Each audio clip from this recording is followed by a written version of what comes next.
Hello students, good evening everyone and welcome to the global world. So यहाँ पर official एक update और आ चुका है प्राइमरी टीचर्स को लेकर, प्राथमिक शिक्षक भर्ती परीक्षा को लेकर। जैसे कि आप सभी को पता है ऑलरेडी शिक्षक भर्ती वर्ग 1 और वर्ग 2 को लेकर डॉक्यूमेंट अपलोड करने की प्रोसेस चल रही है। 16 तारीख उसकी लास्ट डेट है। ठीक है, अतिथि शिक्षक को लेकर भी नोटिस यहाँ पर जारी हो चुका है। परसों से उनका डॉक्यूमेंट अपलोडिंग प्रोसेस भी यहाँ पर स्टार्ट हो जाएगा। तो इसी बीच में एक सबसे बड़ा नोटिफिकेशन यदि हम लोग बोलें तो वो भी यहाँ पर रिलीज हो चुका है। कुछ दिशा निर्देश यहाँ पर दिए गए हैं वेबसाइट पर लोक शिक्षण विभाग की। अब ये नोटिस क्या है, 8 पेज का पूरा ये जो नोटिस है सभी जगह सर्कुलेट हो रहा है। तो इसको हम लोग समझ लेते हैं हमारे काम की क्या क्या चीज़ें हैं और क्या क्या पॉइंट इसके अंदर रखे गए हैं। सो जितने भी स्टूडेंट चैनल पर न्यू हैं, सबसे पहले तो आप चैनल को सब्सक्राइब कर लीजिएगा ताकि इसी तरीके से वीडियोस के नोटिफिकेशन आपको मिलते रहें। और व्हाट्सएप ग्रुप में जुड़ने के लिए आप ज़रूर से मैसेज कर दीजिएगा 8770803840 पर। ठीक है, इस पर आप मैसेज भी कर सकते हो। और अदर आप जिस भी एग्ज़ाम की तैयारी कर रहे हैं, एक बार से ज़रूर से उस ग्रुप का, उस एग्ज़ाम का नाम लिखकर आप मैसेज कर दीजिएगा ताकि स्पेसिफिक उस ग्रुप में आपको ऐड कर लिया जाए। ठीक है, तो ये नोटिस रिलीज़ हुआ है लोक शिक्षण संचालनालय मध्य प्रदेश की ओर से। ठीक है, अब इसमें क्या लिखा हुआ है ये हमारे बहुत ही काम की चीज़ है। प्राथमिक शिक्षक पात्रता परीक्षा में अह पाए गए आवेदकों के काउंसलिंग के लिए निर्देशक। अहर पाए गए दैट मीन्स जो पास हो चुके हैं। ठीक है, तो मध्य प्रदेश राज्य स्कूल शिक्षा विभाग शैक्षणिक संवर्ग सेवा शर्तें और भर्ती अधिनियम 2018 में समय समय पर जितने भी संशोधन हुए हैं, इसके अनुसार प्राथमिक शिक्षक पात्रता परीक्षा 2020 में निर्धारित प्रतिशत के साथ उत्तीर्ण हुए अभ्यर्थियों के लिए स्कूल शिक्षा विभाग में प्राथमिक शिक्षक के सीधी भर्ती हेतु, सीधी भर्ती that means there is no interview, है ना। तो सीधी भर्ती आपकी होगी, आपने एग्जाम दे दी, अब आपकी भर्ती प्रक्रिया यहाँ पर संपन्न होने वाली है। तो उसी के आधार पर, है ना, जो 29/9/2022 को जो आपका आया था उसी के आधार पर यहाँ पर रिजल्ट जो है जारी किया गया। उसी के बेसिस पर आपकी भर्ती प्रक्रिया अब यहाँ पर शुरू होने वाली है।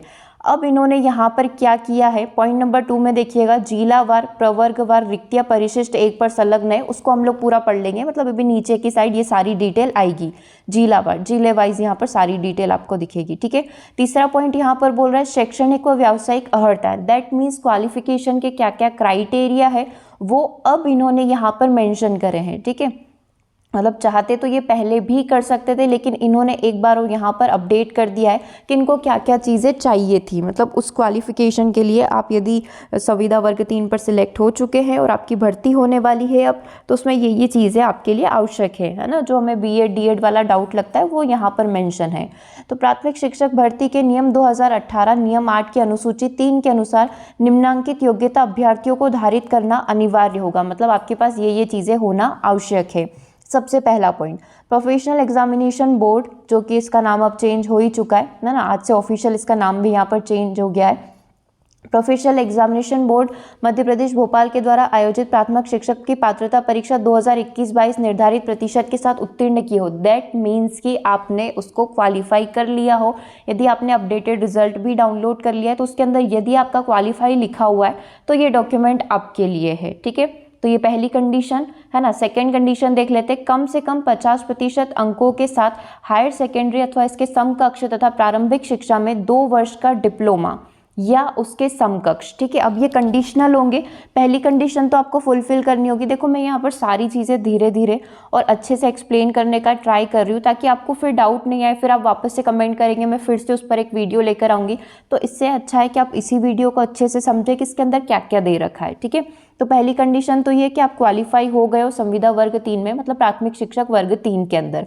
ठीक है, अगर ये कंडीशन फुलफिल होती है तो सेकंड कंडीशन पर आइए कि आपने क्या कर रखा हो, हायर सेकेंडरी और इसके समकक्ष, मतलब आपका जो यहाँ पर स्कूलिंग कंप्लीट हुई हो, मिनिमम 50% आपने उसमें अचीव किए हों। ठीक है, तो ये एक सेकंड कंडीशन है। साथ ही आपने क्या कर रखा हो, यहाँ पर 2 वर्ष का डिप्लोमा कर रखा हो। अगर ये कंडीशन फुलफिल नहीं होती है ना, मतलब 50% अंक आपके नहीं है या फिर आपने 2 वर्षीय डिप्लोमा कंप्लीट नहीं कर रखा है, तो अगली कंडीशन सुन लीजिए, 50% अंकों के साथ आपने स्नातक दैट मीन्स आपने ग्रेजुएशन कर रखी हो तथा शिक्षा स्नातक बीएड जिसने राष्ट्रीय अध्यापक शिक्षा परिषद एनसीईआरटी द्वारा मान्यता प्राप्त है। यहाँ से आपके सारे डाउट क्लियर हो जाने चाहिए जो आपको एनआईओएस और ये सारे डाउट चलते हैं। तो अगर वो एनसीईआरटी से कनेक्टेड है, जहाँ से भी आपने अपना बीएड कर रखा है ना, तो इसकी उपाधि आपको मिल चुकी है। दैट मीन्स आपके पास बीएड की डिग्री हो उस पर कक्षा 1 से 5 तक पढ़ाने के लिए अध्यापक के रूप में नियुक्ति हेतु विचार किया जाएगा। किंतु इस प्रकार अध्यापक के रूप में नियुक्त व्यक्ति को प्राथमिक शिक्षक के रूप में नियुक्त होने के 2 वर्ष के भीतर एनसीईआरटी द्वारा मान्यता प्राप्त संस्थान से प्राथमिक शिक्षा में 6 महीने का एक सेतु पाठ्यक्रम दैट मीन्स एक ब्रिज कोर्स करना कंपलसरी रहेगा। क्या आप ये लाइन समझ पाए? ये पूरा जो पैराग्राफ है इसमें क्या बोला गया है? सबसे पहले तो आपका 50% के साथ यहाँ पर ग्रेजुएशन हो चुका हो, ठीक है। अगर आप ये वाली कंडीशन फिल नहीं कर पाते दूसरे नंबर की, मतलब मान लो आपके जो है डिप्लोमा नहीं है, हमने ये मान लिया आपने डिप्लोमा नहीं किया, आपने बीएड किया, तो उसके साथ आपको क्या करना पड़ेगा? एक ब्रिज कोर्स करना पड़ेगा। उसका कोई टेंशन नहीं है, ब्रिज कोर्स हो जाता है और बहुत आसानी से हो जाएगा, ठीक है। मतलब आप एलिजिबल तो हो गए ना, ठीक है। बीएड आपने कर रखा है, ठीक है, जो एनसीईआरटी मान्यता प्राप्त है, तो उसके साथ आपको यहाँ पर क्या करना पड़ेगा? विद इन 2 ईयर आपको क्या करना पड़ेगा? एक ब्रिज कोर्स यहाँ पर इजी 6 महीने का होता है, वो आप कंप्लीट कर लेंगे, ठीक है। या फिर आपको क्या करना है? कम से कम 45% अंकों के साथ हायर सेकेंडरी अथवा इसके समकक्ष यानी कि एनसीईआरटी किसी विनियमन 2002 के अनुसार प्रारंभिक शिक्षा शास्त्र में 2 वर्ष का डिप्लोमा कर रखा हो। मतलब अगर आपने डिप्लोमा कर रखा है शिक्षा शास्त्र के अंदर तो आप एलिजिबल हैं किसके लिए? आगे आने वाले सिलेक्शन के लिए, ठीक है। या फिर कम से कम 50% अंकों के साथ हायर सेकेंडरी अथवा इसके समकक्ष तथा प्रारंभिक शिक्षा में 4 वर्षीय स्नातक की उपाधि, दैट मीन्स आपने 4 साल का बीएलएड कर रखा है। स्पेसिफिक इसने किया हुआ है कि आपने क्या कर रखा हो? बीएलएड यहाँ पर कर रखा हो। या फिर कम से कम 50% अंकों के साथ हायर सेकेंडरी अथवा इसके समकक्ष तथा शिक्षा शास्त्र में 2 वर्ष का डिप्लोमा आपने कर रखा हो। या फिर स्नातक उपाधि आपने ले रखी है, ठीक है, ग्रेजुएशन आपने कर रखा है और साथ ही 2 वर्षीय डिप्लोमा या इसके समकक्ष रिलेवेंट आपने कुछ कर रखा है, तो आपका सिलेक्शन हो सकता है। इनमें से अगर एक भी कंडीशन फिल नहीं हो पा रही है आपकी, तो चांसेस यहाँ पर कम है। जैसे कि आपने उसमें देखा था किस पर क्या किया जाएगा? विचार किया जाएगा, ठीक है, तो आपको होल्ड पर रखा जाएगा। अब आप देख लीजिए, इसमें नोट करके कुछ दिया हुआ है, दैट मीन्स कुछ हेरफेर यहाँ पर है। आरक्षित वर्गों जैसे अनुसूचित जाति, अनुसूचित जनजाति, अन्य पिछड़ा वर्गों, दिव्यांग अभ्यर्थियों के लिए शैक्षणिक योग्यता के अर्हताकारी अंकों में 5% की छूट दी जा सकती है, ठीक है। मतलब जो भी अभी आपने देखा 50% है ना, तो इसमें 5% का आपको छूट दिया जाएगा। संस्कृत पाठशाला के प्राथमिक शिक्षक, संस्कृत के संबंध में आपका संस्कृत साहित्य होना चाहिए। व्याकरण आदि विषय में 7 मान्यता प्राप्त संस्था बोर्ड से उत्तर मध्यमा न्यूनतम शैक्षणिक योग्यता आपके पास हो। इसके अतिरिक्त व्यावसायिक योग्यता में डीएलएड बीएड उत्तीर्ण होना आवश्यक है, ठीक है। तीसरा पॉइंट ये बोल रहा है विज्ञापन दिनांक को अभ्यर्थी के पास शैक्षणिक एवं व्यावसायिक योग्यता धारित करना अनिवार्य होगा। ये सबसे इंपॉर्टेंट है। ये जो विज्ञापन दैट मीन्स जो ये रिलीज हुआ है तब तक आपके पास ये सारी डिग्री होना चाहिए। दैट मीन्स आपका चल रहा हो या 1 महीने में रिजल्ट आ जाएगा, वो वाली चीज़ नहीं होगी यहाँ पर, है ना। चलिए नेक्स्ट पॉइंट की बात कर लेते हैं। आयु सीमा की बात कर लेते हैं। मिनिमम 21 वर्ष चाहिए, है ना, और मैक्सिमम यहाँ पर बताया गया है, आप सभी को पता ही है, मैक्सिमम में यहाँ पर वापस से वो लग जाएगा, ठीक है।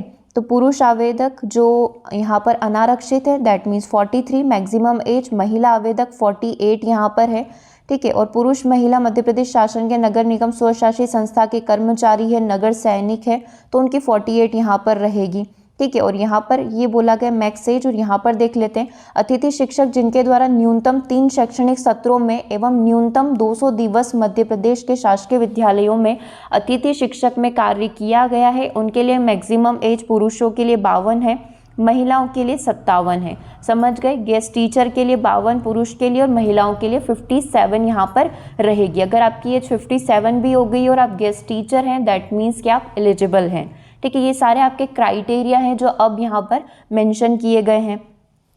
चलिए अब देख लीजिए, पुरुष महिला मध्य प्रदेश के आरक्षित वर्ग, अनुसूचित जाति, अनुसूचित जनजाति, अन्य पिछड़ा वर्ग के तो आपके लिए भी 48 ही है, और आप गेस्ट टीचर हैं तो आपके लिए 57 है। दिव्यांगजन के लिए भी 48 है, और यहाँ पर अगर आप इस कैटेगरी से आते हैं, गेस्ट टीचर में आते हैं और आपने ये कार्यकाल कंप्लीट कर लिया 200 दिन का और 3 साल का, 3 सत्र का, तो आप एलिजिबल हैं, ठीक है। चलो कुछ तो आपके कोविड में ही निकल गए होंगे गेस्ट टीचर में। चलिए अगले पॉइंट की बात कर लेते हैं। 4.3 पॉइंट क्या बोल रहा है? न्यूनतम एवं अधिकतम आयु की गणना जो है 1/1/2022 के आधार पर की जाएगी, ठीक है। तो आयु की गणना जो होगी आप 2022 से कैलकुलेट कर लेना कि उस समय आपका 57 हो रहा था क्या, 1 जनवरी 2022 अभी करना था इनको, अभी का। चलिए कोई बात नहीं, आगे बात कर लेते हैं। मध्य प्रदेश के मूल निवासी स्थानीय निवासी हो, कंडिका 4.2 के अनुसार आयु सीमा में छूट का लाभ आपको प्राप्त हो जाएगा। उन अभ्यर्थियों के संबंध में जो मध्य प्रदेश शासन निगम मंडल के कर्मचारी है या पहले रह चुके हैं, अधिकतम आयु सीमा में छूट मध्य प्रदेश शासन के संचालित प्रवर्तित प्रावधान के अनुसार कर दी जाएगी। ऐसे उम्मीदवार को जो भूतपूर्व सैनिक है उनको भी यहाँ पर जो है उनके सेवा शर्तें नियम जो लगते हैं उसके अनुसार होगा। अनुसूचित जाति के अंतरजातीय विवाह प्रोत्साहन योजना के अंतर्गत पुरस्कार प्राप्त स्वर्ण पति पत्नी के मामले में अधिकतम आयु सीमा छूट में सामान्य प्रशासन विभाग के प्रचलित निर्देशानुसार होगी। मतलब इनके सारे अपने अपने नियमावली बनी हुई है, डॉक्यूमेंट बने हुए हैं, तो वो सारे आपको चेक करने होंगे। विक्रम पुरस्कार प्राप्त अभ्यर्थी को अधिकतम आयु सीमा में छूट सामान्य प्रशासन विभाग के प्रचलित निर्देशा, मतलब ये अवार्ड आपको मिल रखा हो, या मध्य प्रदेश शासन के शासकीय शालाओं में कार्य कर चुके अतिथि शिक्षक जिन्होंने अपना कार्यकाल कंप्लीट कर लिया उनको 9 वर्ष की छूट प्रदान की जाएगी। उक्त के संबंध में मध्य प्रदेश शासन सामान्य प्रशासन विभाग द्वारा समय समय पर जारी आयु प्रावधान संबंधी नियम आप सभी के ऊपर लागू होंगे। सेम एज इट इज चीज यहाँ पर आरक्षण के लिए भी दे रखी है, ठीक है। तो इसमें आप ये देख सकते हैं कि जो आरक्षण मिलेगा महिलाओं को वो 50% का मिलेगा। भूतपूर्व सैनिक यदि हैं तो उनको 10% का आरक्षण यहाँ पर मिलेगा, ठीक है। और जो EWS है उनको 10% का आरक्षण रहेगा और ये हॉरिजेंटल वे में रहेगा, ठीक है। इसको मैंने पहले वीडियो में एक्सप्लेन भी किया हुआ है कि किस तरीके से आरक्षण यहाँ पर मिलता है। दिव्यांगजन अधिकार अधिनियम के अनुसार यहाँ पर 1.5% हर एक के लिए मिलेगा, ठीक है। मतलब अगर दृष्टिबाधित क्रम दृष्टि में तो 1.5% और इसके साथ बहरे कम सुनने वाले इस कैटेगरी में भी आते तो 3% हो जाएगा। तो इस तरीके से 1.5% हर एक के लिए मिलेगा। तो इसमें से जिस भी कैटेगरी से आएंगे उनको इस तरीके का यहाँ पर दे दिया जाएगा, ठीक है। ये पॉइंट भी आप यहाँ पर देख सकते हैं। शैक्षणिक संवर्ग अंतर्गत सीधी भर्ती के शिक्षकों के पदों के उपलब्धियों रिक्तियों की 25% रिक्तियां अतिथि शिक्षक वर्ग के लिए आरक्षित की जाएगी। इसमें क्या बोला है, जो भी टोटल वैकेंसीज आएगी उनका 25% किसके पास रहेगा, गेस्ट टीचर के पास रहेगा, ठीक है। तो 100 वैकेंसीज में से 25 तो किसकी होगी, गेस्ट टीचर की होगी, अगर उन्होंने ये कंडीशन फुलफिल कर ली है। अगर ये फुलफिल नहीं हो पाती है तो फिर आपको नॉर्मल कैटेगरी से कंसीडर कर लिया जाएगा, ठीक है। तो ये सारी चीज़ें हम लोग ऑलरेडी समझ ही चुके हैं। जब ये अपने रोस्टर वगैरह आए थे आपके ग्रेड 1 ग्रेड 2 के, तब हम लोग देख ही चुके थे कैसे क्या करने वाले हैं, ठीक है। ये वाली चीज़ें हो गई, ठीक है। ये वाला पॉइंट आप देख सकते हैं, बहुविकलांगता 1, 2, 3 में सम्मिलित हुए अधिसूचना मेडिकल बोर्ड द्वारा जारी न्यूनतम 40% दिव्यांगता का प्रमाण पत्र यहाँ पर आपको चाहिए होगा, है ना। और आरक्षण तथा आयु सीमा संबंधी छूट मध्य प्रदेश के मूल स्थानीय निवासियों को ही देनी होगी। अगर आपने यूपी से हैं, अगर आप अदर स्टेट से हैं और आपने ये एग्ज़ाम दी थी तो आपको जनरल की तरह कंसीडर किया जाएगा, ठीक है। आपको कोई भी यहाँ पर छूट वगैरह नहीं मिलेगी, ठीक है। ये वेतन वगैरह की बात फिर देख लेंगे हम लोग, ठीक है। वेतन आपको जिस तरीके से मिलना है संशोधित नियम के अनुसार आपको मिल जाएगा। 24/12/2019 के अंतर्गत आपको वेतनमान किया जाएगा, ठीक है। इसके बाद इसमें निहड़ताएं दे रखी है, दैट मीन्स कब आपका जो फॉर्म है इनवैलिड घोषित कर दिया जाएगा। यदि आप भारत का नागरिक अथवा नेपाल या भूटान की प्रजा नहीं है तो आप इनवैलिड हैं इस फॉर्म के लिए, मतलब आप एलिजिबल नहीं हैं, ठीक है। अगर आपने कोई अवहेलना करी है या आपको किसी कारण से आपका व्यवहार ठीक नहीं है, आपका आचरण ठीक नहीं है, वहाँ से कहीं से बर्खास्त किया गया हो पंचायत से सही से, तो फिर आप इनवैलिड है ना। तो ये कुछ कंडीशंस है, अभी हम लोग इनको नहीं देखते हैं। एक से ज़्यादा पत्नी होने पर इनवैलिड है, तो ये सारी कंडीशंस इसके अंदर दे रखी है ना। एक कंडीशन और आप ये वाली चाहे तो चेक कर सकते हैं, कोई भी अभ्यर्थी जिसकी 2 या अधिक जीवित संतान हो जिसमें से एक का जन्म 26/1/2001 को या उसके पश्चात हुआ हो, किसी सेवा या पद की नियुक्ति के लिए पात्र नहीं होगा, ठीक है। 2 से अधिक होता है और उसका जन्म 26/1/2001 के बाद हुआ है तो वो फिर इसमें इनवैलिड रहेगा, ठीक है। मतलब हमारे 2 वाला लॉजिक यहाँ पर 26/1/2001 के बाद जो है ये वाला लागू हो गया था, ठीक है। तो ये वाली चीज़ आप देख सकते हैं। चलिए अब आगे हम लोग यहाँ पर बात कर लेते हैं। देखो, अभ्यर्थियों से यह अपेक्षित है कि वे ऑनलाइन प्रक्रिया में सम्मिलित होने के पूर्व समस्त आवश्यक अधिनियम, नियम और अद्यतन निर्देशों का अध्ययन कर लें। जो अभी तक अपन ने पढ़ा है ये सारी चीज़ें अच्छे से पढ़ लें और उसके बाद जो है बाकी का जो इन्फॉर्मेशन है ये सारा डॉक्यूमेंट जो है आपको इस वेबसाइट पर मिल जाएगा जो अभी मैंने आपको दिखाया, ठीक है। अब यहाँ पर प्रक्रिया शुल्क, दैट मीन्स अगेन थोड़ा सा पैसा आपको यहाँ पर डालना पड़ेगा। अन्य अनारक्षित अभ्यर्थियों यानी कि अनरिजर्व कैटेगरी के लिए यहाँ पर जो फी लगेगी वो 200 रुपये लगेगी और अनुसूचित जाति, अनुसूचित जनजाति, अन्य पिछड़ा वर्ग, दिव्यांगजन और EWS कैंडिडेट के लिए 150 रुपीज़ लगेगा। यह शुल्क अप्रतिदेय है, दैट मीन्स नॉन रिफंडेबल है, ये आपको बाद में नहीं मिलेगी। जैसे कि आपने देखा है ना रेलवे वगैरह में होता है कि एग्जाम दे दिया आपने तो रिफंड हो जाता है, वैसा यहाँ पर कुछ नहीं है। ठीक है, सुबह 8:30 से रात 8:30 बजे तक आप ये सारी प्रक्रिया अपनी कंप्लीट कर सकते हैं। अब देख लो भर्ती प्रक्रिया कैसे यहाँ पर संपन्न होगी। तो पात्रता परीक्षा में निर्धारित प्रतिशत के साथ उत्तीर्ण, दैट मीन्स यदि आप क्वालिफाई कर चुके हैं, जिन्होंने अतिथि शिक्षक के रूप में निर्धारित दिवस में अपना 200 दिन का और 3 साल का कार्य यहाँ पर कंप्लीट कर लिया है, ठीक है, वो क्या करेंगे, अतिथि श्रेणी के ऑप्शन पर यस ऑप्शन पर टिक कर देंगे, नहीं तो आपको नहीं टिक करना है अगर आप गेस्ट टीचर में नहीं आते हैं। उसके बाद आपको क्या करना है, उसके बाद राज्य स्तर से एमपी ऑनलाइन के पोर्टल पर उपलब्ध रिक्तियों के आधार पर कट ऑफ तय कर मेरिट क्रम में दस्तावेज अपलोड करने तो अभ्यर्थियों की सूची जारी की जाएगी। यह सूची पश्चावर्ती तिथियों में विहित प्रक्रिया के आधार पर संबंधितों के दस्तावेजों के सत्यापन तथा रिक्त पदों की संख्या के अध्ययनहीन में होगा।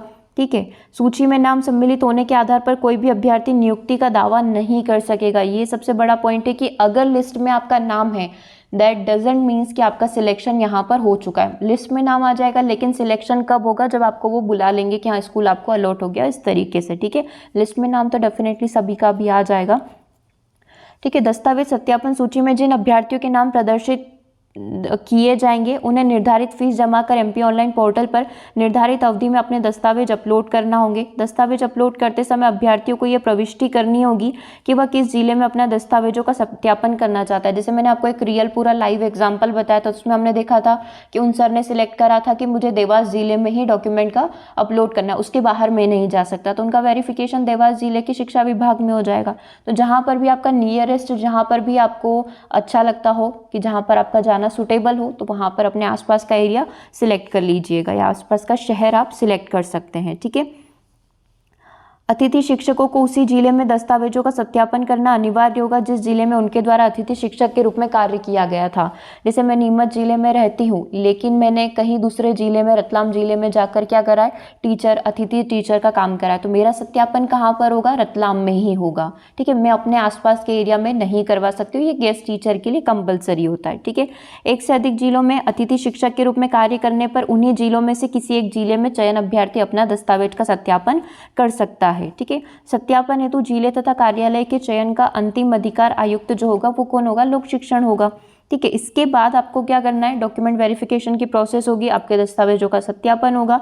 तदुपरांत संबंधित अभ्यर्थियों को दस्तावेज के सत्यापन हेतु जिला शिक्षा अधिकारी, सहायक आयुक्त कार्यालय में निर्धारित दिनांक तथा समय पर उपस्थित होकर अपने को लाइव रहकर डॉक्यूमेंट को वेरीफाई करवाना पड़ेगा, है ना। आपसे थोड़ी पूछताछ वगैरह की जाएगी, देन डॉक्यूमेंट का आपका वेरिफिकेशन हो जाएगा।